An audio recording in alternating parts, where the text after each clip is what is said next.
Beauty Tech Halloween 特集關懷篇，啱啱咧都已經完成埋成塊翼嗰個初稿噶啦噃，咁我哋而家咧就開始畫翻眼部嘅妝啦。咁可能眼嘅附近嘅地方啦，而家暫時佢嘅紫色咧就冚住咗，好似就唔係好精神咁。咁我哋而家咧就會畫翻條眼線上去啦。咁眼線咧都會以勾上去為主嘅，即係做翻一啲貓眼嘅感覺。咁而眼線方面啦，建議揀翻啲可能係膏狀嘅眼線啦。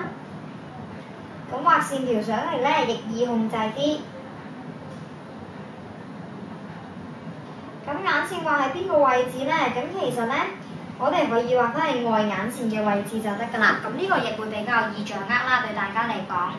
喺我哋嘅睫毛上面，好 smooth 地可以畫到嘅一條外眼線啦，由頭畫到尾。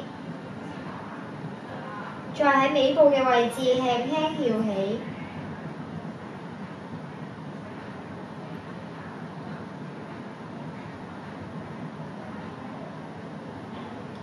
如果你想個妝咧，隻眼可能係惡啲嘅，你想邪惡啲嘅感覺嘅，不妨將嗰條線咧，其實都可以畫粗少少㗎。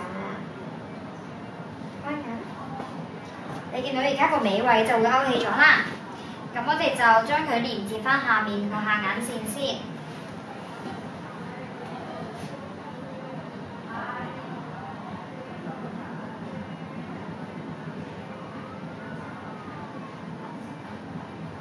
下面條線咧就畫翻喺我哋下眼睫毛個位置啦。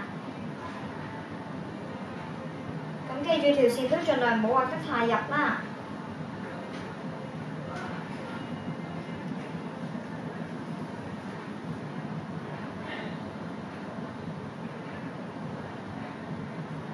其實畫翻條眼線啦，因為我哋而家就用黑色啦。咁其實呢個黑色嘅眼線咧，同成個圖嚟講個紫色白色啦，亦造成咗一個好大嘅對比啦，亦令個眼妝嗰方面可以 sharp 啲。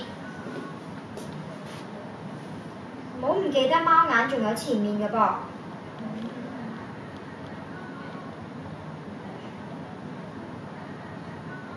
微微喺前面眼頭嘅位置。